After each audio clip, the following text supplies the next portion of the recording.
GeM GeM பக்தி TV நேயர்களுக்கு வணக்கம். இந்தியாவில் கொண்டாடப்படும் பண்டிகைகளில் மிகவும் முக்கியமான பண்டிகை இந்த கணேஷ் சதுர்த்தி என்று அழைக்கப்படக்கூடிய விநாயகர் சதுர்த்தி. பல பெயர்களுக்கு குழப்பங்கள் இருக்கும். கணேஷ் சதுர்த்தி, விநாயகர் சதுர்த்தி இரண்டும் ஒன்றுதானா என்று. இரண்டும் ஒன்றுதான், பெயர்கள் வேறு வேறு. கொண்டாடும் விதமும் கொண்டாடும் முறையும் இந்த பண்டிகைகள் வரும் காலங்களும் ஒரே நாள்தான். சதுர்த்தி திதியில் ஆவணி மாதத்தில் வரக்கூடிய அந்த நாள் விநாயகர் சதுர்த்தி என்றும் கணேஷ் சதுர்த்தி என்றும் விநாயகப் பெருமானின் பிறந்த நாளாக அனுஷ்டிக்கப்படுகிறது.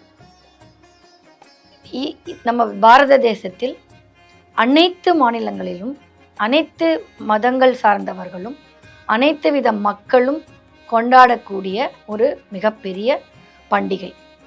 பொதுவாக பண்டிகைகள் என்று சொல்லும் பொழுது, விழாக்கள் என்று சொல்லும் பொழுது, ஒரு குறிப்பிட்ட சாரர் மட்டும் செய்யக்கூடியது, இது ஒரு குறிப்பிட்ட சாரர் செய்யக்கூடியது என்ற வழக்கங்கள் இல்லாமல் அனைவராலும் பொதுவெளியில் இது கொண்டாடப்படுகிறது. ஆவணி மாதம் வரக்கூடிய சதுர்த்தி திதி, அஷ்டமி, நவமி, தசமி, சதுர்த்தி. அஷ்டமியிலிருந்து 3ஆம் நாள், ஆவணி மாத அஷ்டமியிலிருந்து வருகின்ற 3ஆம் நாள் இந்த சதுர்த்தி திதியில் விநாயகப் பெருமான் அவதரித்ததாக வரலாறு, ஐதீகம். விநாயகப் பெருமானின் பிறந்த நாள் என்றும், விநாயகப் பெருமாள் சிவனுக்கும் பார்வதிக்கும் மூத்த புத்திரனாக பிறந்ததாக ஒரு ஐதீகம். ஆனால் விநாயகப் பெருமாள் பிறந்தது, அதற்கு கிளை கதைகள் உண்டு. ஒரு முறை பார்வதி தேவி குளிப்பதற்காக அந்தப்புறம் சென்றாள். அங்கே வாயில் காப்பவர்கள் என்று எவரும் இல்லை. பார்வதி தேவிக்கு அச்சம். தான் நீராடும் பொழுது தான் நீராடி கொண்டிருக்கின்றோம் என்பது தெரியாமல் எவராவது அந்தப்புறத்திற்குள் நுழைந்து விட்டால் சங்கடமாகிவிடுமே, என்ன செய்வது என்று ஆலோசித்தாள். அப்பொழுது பார்வதி தேவியின் மீது, அவள் மீது இருந்த மண்ணை எடுத்து ஒரு பிடியாக செய்து அதற்கு உயிரும் உணர்வும் உடலும் கொடுத்தாள். அந்த குழந்தையாக படைத்தாள். அந்த குழந்தைத்தான் விநாயகர் என்று அனைவராலும் அழைக்கப்படக்கூடிய கணபதி என்றும் விநாயகர் என்றும் பிள்ளையார் என்றும் அழைக்கப்படக்கூடியவர். அந்த சிறு குழந்தை வாயிற்காப்பாளனாக இவ்வாறாக விநாயகப் பெருமாள் பிறந்ததாக ஒரு சிவன் பார்வதிக்கு புத்திரனாக, பார்வதியால் உயிர் கொடுக்கப்பட்ட ஒரு குழந்தையாக, பாலகனாக விநாயகப் பெருமாள் அவதரித்தார். அந்த குழந்தையை தனது வாயில் காப்பதற்காக கட்டளையிட்டாள் பார்வதி தேவி, தன் அந்தப்புறத்தில் குளிப்பதற்காக. இந்த குழந்தையும் சென்று வாயில் காப்பவனாக வாசற்படியில் நின்று கொண்டிருந்தது. அப்பொழுது சிவபெருமான் அங்கே வந்தார். பார்வதி தேவி குழந்தையினிடம் கட்டளை பிறப்பிக்கும் போது எவராக இருந்தாலும் யாராக இருந்தாலும் அனுமதி தரக்கூடாது என்று சொல்லி வைத்திருந்தாள். ஆகையினால் இந்த குழந்தை பாலகன் சிவபெருமானை உள்ளே அனுமதிக்கவில்லை. ஆகையினால் சிவபெருமானுக்கும் குழந்தை பாலகருக்கும் மிகப்பெரிய வாக்குவாதம் நடந்தது. அந்த வாக்குவாதத்தில் சிவபெருமானுக்கு கோபம் அதிகரித்து விட்டது. கோபம் அதிகரித்து விட்டதனால் குழந்தையின் தலையை கொய்து விட்டார். தலை ஒரு பக்கமாக விழுந்து விட்டது. பிறகு அந்த புறத்திற்குள் நுழைந்தார். நுழைந்த பிறகு பார்வதி தேவியிடம், யார் அங்கே என்னை உள்ள விடவில்லை என்று கேட்க, பார்வதி தேவி என்னால் சிருஷ்டிக்கப்பட்ட நம் புதல்வன் என்று கூற, தான் செய்த தவறை உணர்ந்தார் சிவபெருமான். பார்வதி தேவிக்கு மிகப்பெரிய துயரம், வருத்தம், தன் பிள்ளையை இப்படி இவர் செய்து விட்டாரே என்று. உடனடியாக பார்வதி தேவி, என்ன செய்வீர்களோ எனக்கு தெரியாது, என் பிள்ளை எனக்கு வேண்டும் என்று சிவபெருமானிடம் கட்டளையிட்டாள். சிவபெருமானும் பார்வதியுமாக அங்கே இருந்தவர்களிடம் கட்டளையிட்டார்கள். சிவபெருமான் எவ்வாறாக கட்டளையிட்டார் என்றால், முதலில் தெரிகின்ற தலையை எதிர்த்து கொண்டு வா என்று கட்டளையிட்டார். தேவர்களும் கிங்கினர்களும் சென்றார்கள். அவர்களுக்கு முதலில் கிடைத்த தலையாக எடுத்து வந்து குழந்தையின் தலை மீது வைத்து குழந்தையை உயிர்ப்பிக்க செய்து சிவபெருமான் பார்வதியிடம் அழைத்து வந்தார்கள். அவ்வாறாக கிடைக்கப்பெற்ற தலையினால் தும்பிக்கையுடனும் யானை காதுடனும் விநாயகப் பெருமாள் இருந்ததால் அவருக்கு விநாயகர் கணபதி என்று சிவபெருமான் திருநாமம் சூட்டினார். கணபதி என்று. கணபதி என்றால், கணம் என்றால் வேதங்கள், 4 வேதங்களையும் நன்றாக அறிந்தவர் என்று ஒரு பொருள்படும். ஏனென்றால் பிறவியிலேயே குழந்தையாக இருந்தவன் பொழுதே அவருக்கு ஞானங்கள் ஊட்டப்பட்டது, பார்வதியினால் பால் ஊட்டப்பட்டது. ஆகையினால் ஞானபிரானாக, ஞானத்தில் தெரிந்தவனாக, அனைத்தையும் கற்றவராக கணபதி இருந்தார். ஆகையினாலே கணபதி என்று அவருக்கு பெயர் நாமம் வந்தது சிவபெருமானால். இவ்வாறாக கணபதி, கணேஷ் சதுர்த்தி, கணபதி, விநாயகர், பிள்ளையார் என்று, பிள்ளையார் மண்ணில் பிடித்து வைத்ததனால், பிடியாக பிடித்து வைத்ததனால், பிள்ளையாக வந்ததனால் பிள்ளை யார். சிவபெருமான் வினவியதாகவும் பிள்ளை யார் என்று வினவியதாகவும் எடுத்துக்கொள்ளலாம். ஆகையினால் பிள்ளையார் என்று அவருக்கு பல திருநாமங்கள். இவ்வாறு கணேஷ் சதுர்த்தி என்கின்ற விநாயகர் சதுர்த்தி பண்டிகை விநாயகர் பெருமானின் பிறந்த நாளாக கொண்டாடப்படுகிறது. இதில் எவ்வாறு இது பொது வெளியில் பொதுவாக இவ்வாறு 10 நாள் பண்டிகையாக மிக விமர்சையாக கொண்டாடப்படுகிறது என்றால், மகாராஷ்டிர மாநிலத்தில் லால் பகதூர் என்று ஒரு சுதந்திர போராட்ட வீரர் இருந்தார். அவர் பிள்ளையார் கடவுள் மீது மிகுந்த பக்தியுடன் இருந்தார். அவர் என்ன செய்தார், அப்பொழுது 1863ஆம் ஆண்டு, அந்த காலத்தில் ஆங்கிலேயர்களோட ஆட்சி நடந்த காலத்தில் மக்கள் பலவிதங்களிலும் துன்பம் துயரங்கள் பெற்றுக்கொண்டிருந்தார்கள். ஆகையினால் அவர்களுக்கு அந்த நம்ம இந்த காலத்தில் சொல்கின்ற போல கெட் டுகெதர் என்று அனைவரும் சேர்ந்து இருக்கக்கூடிய, கலந்திருக்கக்கூடிய வாய்ப்புகள் எல்லாம் மறுக்கப்பட்ட காரணத்தினால் இவர் தனது அகத்தில், தனது வீட்டில் தனக்காக ஏற்படுத்தியிருந்த ஒரு பெரிய ஹாலில் இந்த விநாயகப் பெருமானின் சிலையை உருவாக்கி அனைவரையும் அழைத்து பூஜைகள் செய்வது வழக்கமாக கொண்டிருந்தார். அப்பொழுது அவருக்கு தோன்றியது, மக்களை ஒன்று திரட்ட வேண்டும், மக்கள் அனைவரும் ஒன்றாக வர வேண்டும், ஆங்கிலேயர்களுக்கு எதிராக நாம் குரல் கொடுக்க வேண்டும், நம் இந்து மக்கள், நம்ம பாரத தேசத்து மக்கள் அனைவரும் இணைய வேண்டும் என்றால் இந்த விநாயகர் சதுர்த்தி திருவிழாவை மிக பெரிதாக கொண்டாட வேண்டும் என்று முடிவு செய்து அந்த மகாராஷ்டிர மாநிலத்தில் இருந்த வீதிகளில் இந்த பண்டிகை முதலாக ஆரம்பிக்கப்பட்டது. அவ்வாறு பொதுவெளியில் பொது பண்டிகையாக, திருவிழாவாக ஏற்பாடு செய்யப்பட்டது. அன்று முதல் இன்று வரை மகாராஷ்டிர மாநிலத்தில் விநாயகப் பெருமான் என்றாலே அவர்கள் அனைவருக்கும் ஒரு செல்ல பிள்ளையாக, ஒரு பிரீத்தமான பெருமாளாக இருந்து கொண்டிருக்கின்றார். அது மட்டும் இல்லாமல் நாம் தமிழ்நாட்டில், இந்த சவுத் இந்தியாவில் சங்கராந்தி, பொங்கல் என்கின்ற சமயங்களில் நம்மத்தில் பழையன கழிந்து புதுவது வகுவதாக, அதாவது தீய குணங்கள் எல்லாம் மறைந்து புதிய நல்ல குணங்கள் வளர்த்து கொள்வதும், நெகட்டிவ் எனர்ஜி கிளென்சிங், இந்த மாதிரியான ப்ராசஸ் நம்ம செய்வதாக இங்கு நம்ம ஐதீகம் இருக்கு. அதே போல் இங்கு நமக்கு அறுவடை, நெல் அறுவடை செய்து புது நெல்லை எடுத்து பயிர் செய்வதாக ஐதீகம் நமக்கு இங்கு இருக்கிறது. அதே போல மகாராஷ்டிரா மாநிலத்தில் இந்த விநாயகர் சதுர்த்தி அன்று அவர்கள் பழையன அனைத்தையும் கழித்துவிட்டு புதுதாக கணக்குகளை தொடங்குவார்கள். அது வியாபார ரீதியாகவும் மற்ற அனைத்து ரீதியாகவும் பழையது கழித்து புதியது தொடங்குவது என்று சம்பிரதாயங்கள் அவர்களிடத்தில் உண்டு. ஆகையினால் மகாராஷ்டிர மாநிலத்தில் வியாபாரம் செய்பவர்கள், வணிகர்கள் அவர்களுடைய இயர் எண்ட், அந்த வருட கணக்கை முடித்துவிட்டு புது கணக்கை தொடங்குவார்கள். புது ஆடைகளை அணிவார்கள். தங்கள் இல்லங்களிலும் கூடுமான வரையில் புதிதாக சேர்க்கைகளை செய்வார்கள். இவ்வாறு மகாராஷ்டிர மாநிலத்தில் இந்த கணேஷ் சதுர்த்தி என்பது மிக பெரிய பண்டிகையாக விமர்சனமாக கொண்டாடப்படுகிறது. இவ்வாறாக பாலகங்காதர திலகர் மூலம் இந்த பண்டிகை பொது பண்டிகையாகவும் அனைவராலும் ஏற்புடையதாகவும் ஏற்றுக்கொள்ளப்பட்டதாகவும் பொதுவான பண்டிகையாகவும் இந்த விநாயகர் சதுர்த்தி என்பது வந்ததாக ஒரு வரலாறு. இன்னொரு வரலாறு என்று பார்க்க போனால், விநாயகர் பிரம்மச்சாரி என்று ஒரு வாதங்கள். ஆனால் விநாயகர் சித்தி, புத்தி என்ற 2 சகோதரிகளை மணந்ததாகவும் அவர்களுக்கு 2 பிள்ளைகள் இருப்பதாகவும் ஒரு ஐதீகம் உண்டு. ஆகையினால் விநாயகருக்கு சித்தி முக்தியோடு கோவில் ஒன்று இருக்கின்றது. நம் பொதுவாக எங்கு சென்று பார்த்தாலும் விநாயகர் பெருமாள் ஒருவராக மட்டும்தான் இருப்பார். ஒரே ஒரு இடத்தில் மட்டும் சித்தி புக்தியோடு விநாயகப் பெருமானுக்கு கோவில் உண்டு. இந்த விநாயகர் சதுர்த்தியும் விநாயகப் பெருமாளையும் பல விதங்களில் மூஷிக வாகன மோதக கஸ்த சாமன கர்ண விளம்பிர சுத்ர வாமன ரூப மகேஸ்வர புத்திர விக்ன விநாயக பாத நமஸ்தே என்று முதற் கடவுளாகவும் அவருக்கு ஒரு அங்கீகாரம் உண்டு.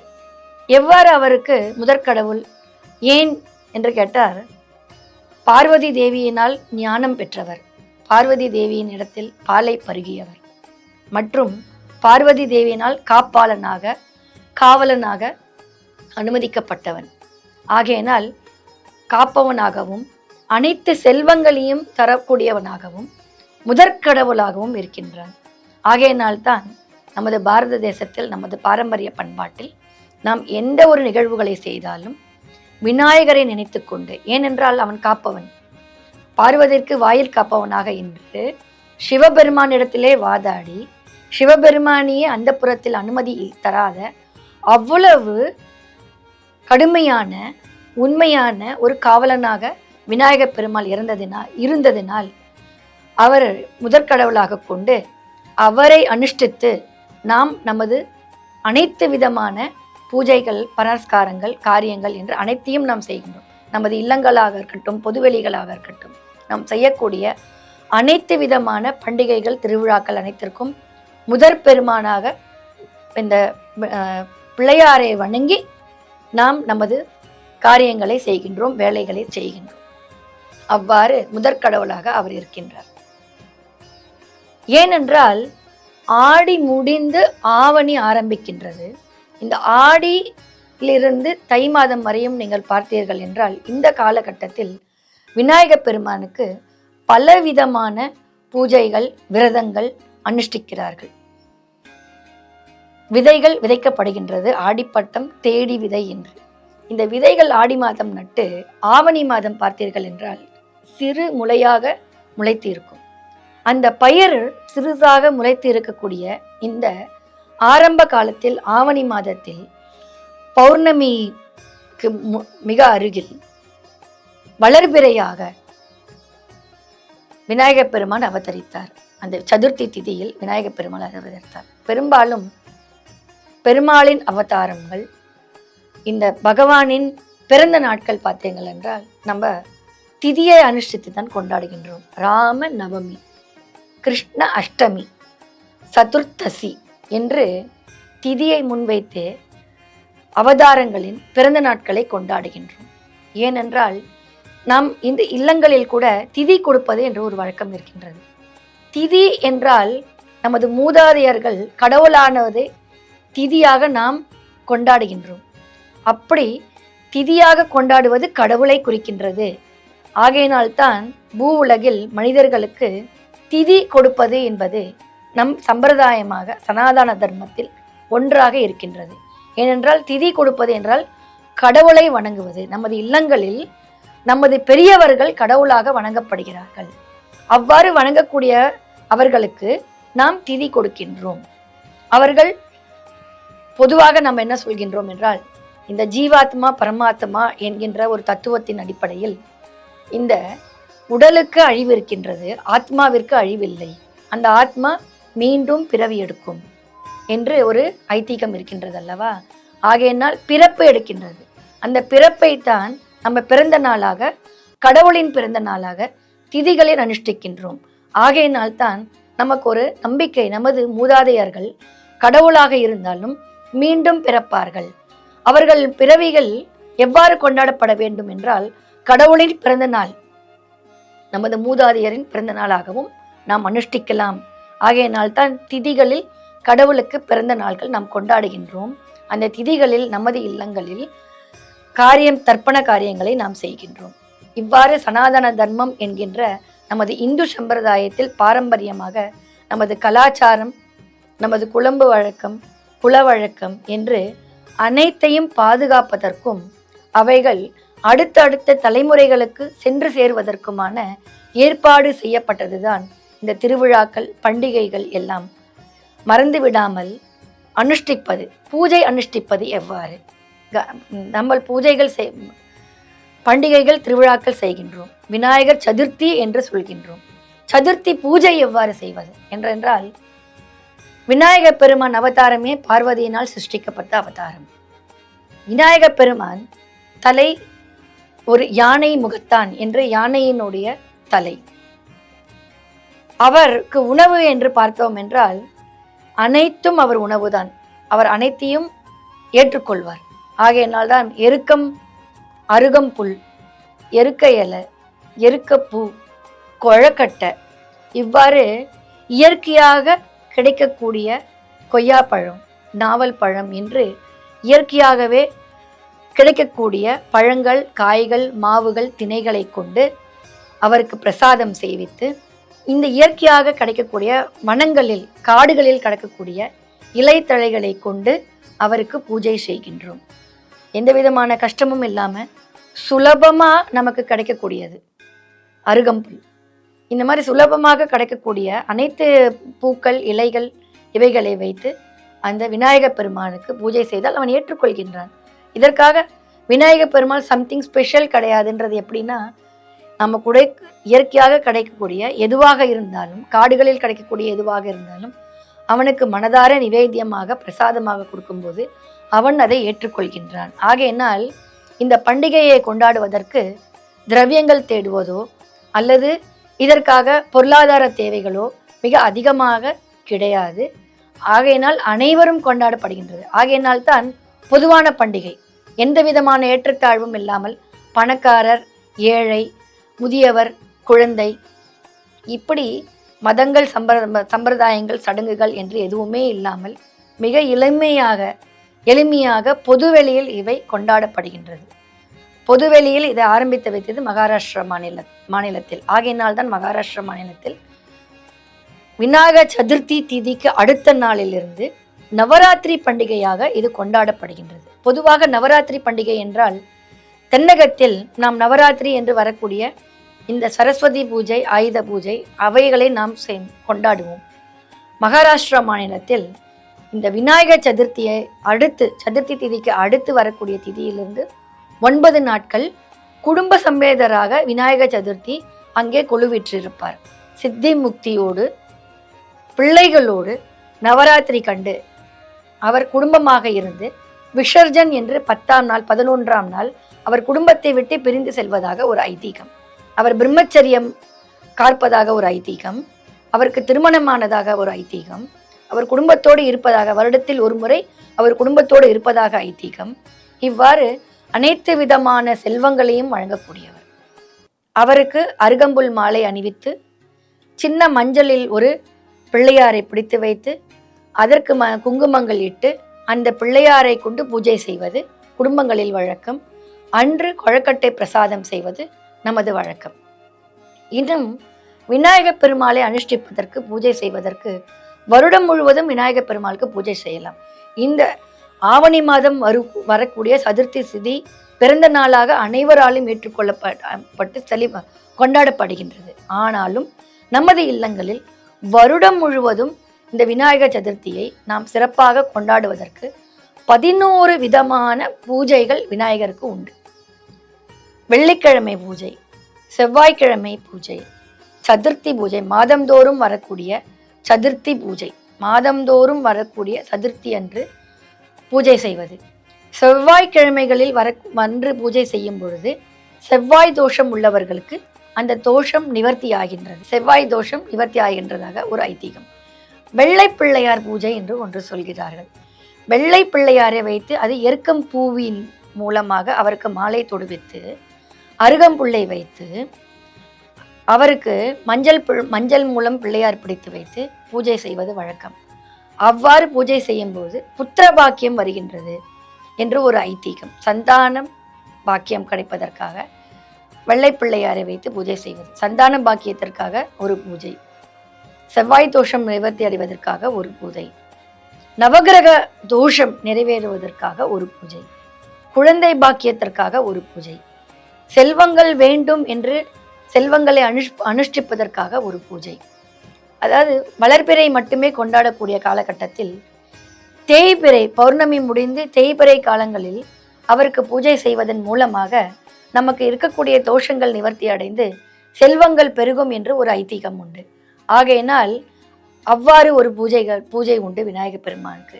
இவ்வாறு விநாயகப் பெருமானுக்கு 11 விதமாக பூஜைகள் செய்து அஷ்டலக்ஷ்மி என்று நாம் கொண்டாடப்படக்கூடிய மகாலட்சுமியிடம் இருக்கக்கூடிய தைரியலக்ஷ்மி, வீரலக்ஷ்மி, கஜலக்ஷ்மி, தானியலக்ஷ்மி, சந்தானலக்ஷ்மி, தைரியலக்ஷ்மி, தனலக்ஷ்மி என்று அஷ்டலக்ஷ்மிகளும் இருக்கக்கூடிய அனைத்து விதமான திரவியங்கள் என்று அனைத்து விதமான பாசிட்டிவ் எனர்ஜி என்று நம்ம சொல்லக்கூடிய அந்த சுபிக்ஷங்கள், நல்லதுகள், நன்மைகள் நமக்கு வந்து சேர வேண்டும் என்று விநாயகப் பெருமானுக்கு 11 வகையான பூஜைகளை செய்து இந்த அஷ்டலக்ஷ்மியோடைய அனுகிரகமும் நமக்கு சேர்ந்து கிடைக்கின்றது. விநாயகப் பெருமானை பூஜை செய்தாலே பார்வதி தேவி மிகவும் சந்தோஷப்படுவாள். ஏனென்றால் பார்வதி தேவியினால் உருவாக்கப்பட்ட உணர்வுகளும் உணர்ச்சிகளும் கொடுக்கப்பட்டு சிருஷ்டிக்கப்பட்ட பெருமாள் விநாயகப் பெருமாள். ஆகையினால் மகாலட்சுமியோட அந்த தேவியினோட அனுகிரகம் பரிபூர்ணமாக இருப்பதனால், தயா என்றால் பெண்களை சொல்வார்கள், அதுவும் தாயாரே சொல்வார்கள். இந்த மாதிரி சக்தி என்று அறியக்கூடிய பார்வதி தேவி எப்பவும் இரக்க குணம் உள்ளவள். அந்த இரக்க குணத்தினாலேயே பொதுவாக நம் இல்லங்களில் கூட தாயிடம் சென்று எது கேட்டாலும் நமக்கு கிடைத்துவிடும், தந்தையை விட மற்றவர்களை விட. ஏனென்றால் தாய்க்கு இரக்க குணம் அதிகம். தன் பிள்ளை கஷ்டப்படுவதை எந்த தாயும் விரும்ப மாட்டாள். அவ்வாறு விநாயகப் பெருமானிடத்தில் நாம் எந்த கோரிக்கைகளை வைத்து அவருக்கு பூஜைகள் செய்து மனதார பிரார்த்தித்தோமே என்றால் அவரது தாயார் உடனடியாக நமக்கு அனுகிரகம் செய்து விடுவாள். ஏனென்றால் குழந்தை கஷ்டப்படுகிறானே, இப்படி மக்கள் குழந்தையை சங்கடப்படுத்துகிறார்களே, குழந்தை கஷ்டப்படுகிறானே என்ற காருண்யம், அந்த மகாலட்சுமியோட கடாட்சம், தேவியினோட அனுகிரகம் நமக்கு சேர்ந்தே கிடைத்துவிடும். பிள்ளையாருக்கு பூஜை செய்வதன் மூலமாக, விநாயகருக்கு பூஜை செய்வதன் மூலமாக, கணேஷுக்கு பூஜை செய்வதன் மூலமாக நமக்கு பரிபூர்ணமான தாய் தந்தை அனுகிரகம் கிடைத்துவிடும். ஆகையினால்தான் விநாயகர் சதுர்த்தி பூஜை என்பது அனைவராலும் ஏற்றுக்கொள்ளப்பட்டு பொதுவெளியில் மக்கள் அனைவரும் இயல்பாகவே ஒன்று கூடி அந்த சகோதர சகோதரி, நமது பாரத தேசத்துடைய பண்பாடு கலாச்சாரம் என்னவென்றால் நாம் அனைவரும் ஒருவரை ஒருவர் சகோதர சகோதரிகளாக பாவித்து பழகுவது, வேற்றுமையில் ஒற்றுமை காண்பது. இவ்வாறு வேற்றுமைகள் இல்லாமல் ஒற்றுமையாக அனைவரும் கூடியிருந்து குளிர்ந்தேலோர் என்று ஆண்டாள் பாடியதைப் போல அனைவரும் கூடியிருந்து நன்மைகள் அடைய வேண்டும் என்று பொதுவான பண்டிகையாக இது அறிவிக்கப்பட்டு நமது பாரத தேசத்தின் பல பகுதிகளிலும் இது தனியாக ஒரு அகங்களில் அவரவர் வீடுகளில் செய்யாமல் பொதுவாக தெருக்களில் நீங்கள் எங்கு சென்றால் என்றால் முச்சந்திகளில் பெருமாள் அந்த விநாயகர் இருப்பார். ஏரி, குளம், குட்டை, கிணறு என்று அனைத்து நீர்நிலைகளிலும் பிள்ளையார் இருப்பார். இப்படி பொதுவாக பொதுமக்கள் எங்கெல்லாம் கூடுகின்றார்களோ அங்கெல்லாம் விநாயகப் பெருமான் இருப்பார். எதற்காக என்றால் அவர் அனைவருக்கும் பொதுவானவர். அனைவரும் பாகுபாடு இல்லாமல், வித்தியாசம் இல்லாமல், நான் நீ என்ற வேறுபாடு இல்லாமல் அந்த சகோதர சகோதரி மனோபாவத்துடன் அனைவரும் சேர்ந்து ஒற்றுமையாக இருக்க வேண்டும் என்று ஆரம்பிக்கப்பட்டது. மகாராஷ்டிர மாநிலத்தில் இந்த விநாயகப் பெருமானின் கணேஷ் சதுர்த்தி என்பது பொதுவான ஒரு பண்டிகையாக, பொதுவான ஒரு திருவிழாவாக, மகாராஷ்டிரா மாநிலத்தில் இதை 10 நாள் நவராத்திரியாக கொண்டாடுவதனால் அனைவரும் இதனை 10 நாள் உற்சவமாக கொண்டாடி 11ஆம் நாள் விசர்ஜன் என்று அவரை கடல்களிலோ நீர்நிலைகளிலோ கரைத்து விடுகிறார்கள். இவ்வாறாக நாம் கணேஷ் சதுர்த்தி என்று அறியப்படக்கூடிய விநாயகர் சதுர்த்தி பண்டிகையை கொண்டாடுகின்றோம். மூஷிக வாகன மோதக ஹஸ்த சாமன்ன கர்ண விளம்பிர சுத்ர வாமன ரூப மகேஸ்வர புத்திர விக்ன விநாயக பாத நமஸ்தே கஜானனம் பூதகணாதி சைகித்தம் கபிச்ச சம்பூபல சாரபக்ஷசம் உமாசுதம் சோக விநாசகாரன் நமாமி விக்னேஸ்வர பாத பங்கஜம். விக்னங்களை போக்குபவன், தடைகளை நீக்குபவன் கணேஷ் என்கின்ற விநாயகப் பெருமான். நன்றி, வணக்கம்.